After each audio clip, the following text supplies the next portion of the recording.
Hello दोस्तों, आज हम आपको बताने वाले हैं अपरा एकादशी, जो कि 2 या 3 जून को है। और तो आपको क्लियर बताएंगे कि आखिरकार कब है और कौन सा दिन है और क्यों करते हैं इसकी पूजा, क्या है इसका महत्व और कथा भी।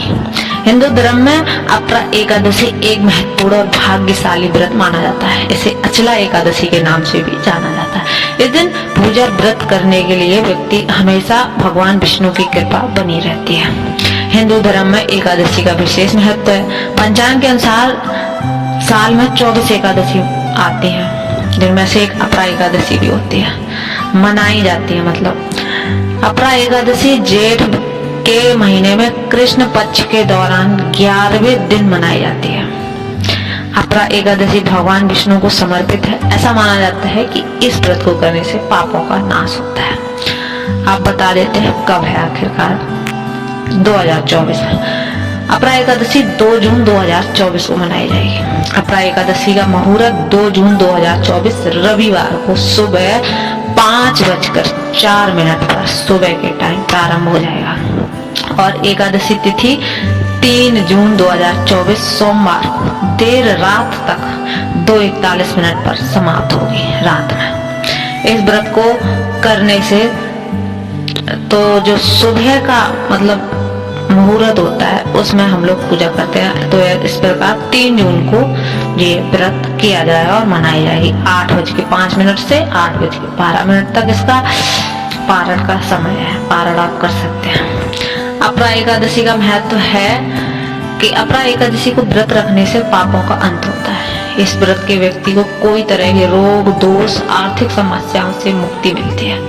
इस व्रत के प्रभाव से व्यक्ति को अच्छे पुण्य की प्राप्ति होती है और भगवान विष्णु व्यक्ति के जीवन में सभी सुख और परेशानियां खत्म करके सुख का आगमन होता है। विष्णु पुराण के अनुसार अपरा एकादशी का व्रत रखने से ब्रह्म हत्या, प्रेत योनि, झूठ, निंदा, असत्य भाषा, झूठी गवाही देना, झूठा ज्योतिष बनाना, झूठा वेद्य बनाना, इन सब से जो पाप पड़ता है उन सब पापों से सिर्फ अपरा एकादशी का व्रत रखने से मुक्ति मिल जाती है।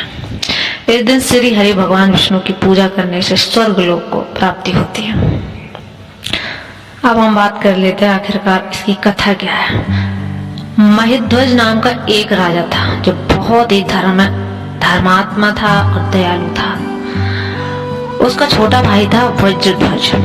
उससे एकदम विपरीत स्वभाव का था और उसे अपने बड़े भाई का व्यवहार बिल्कुल ही पसंद नहीं था। वह हमेशा ही फिराक में रहता था कि किस तरह से राज्य को हथिया लिया जाए। वह हमेशा अपने भाई को मारने और अपनी शक्ति और राज्य प्राप्त करने के अवसर की तलाश करता रहता था। एक दिन मौका पाकर उसने अपने भाई को मार दिया और एक पीपल के पेड़ के नीचे दफना दिया। लेकिन अकाल मृत्यु के कारण महिध्वज को मोक्ष की प्राप्ति नहीं हुई।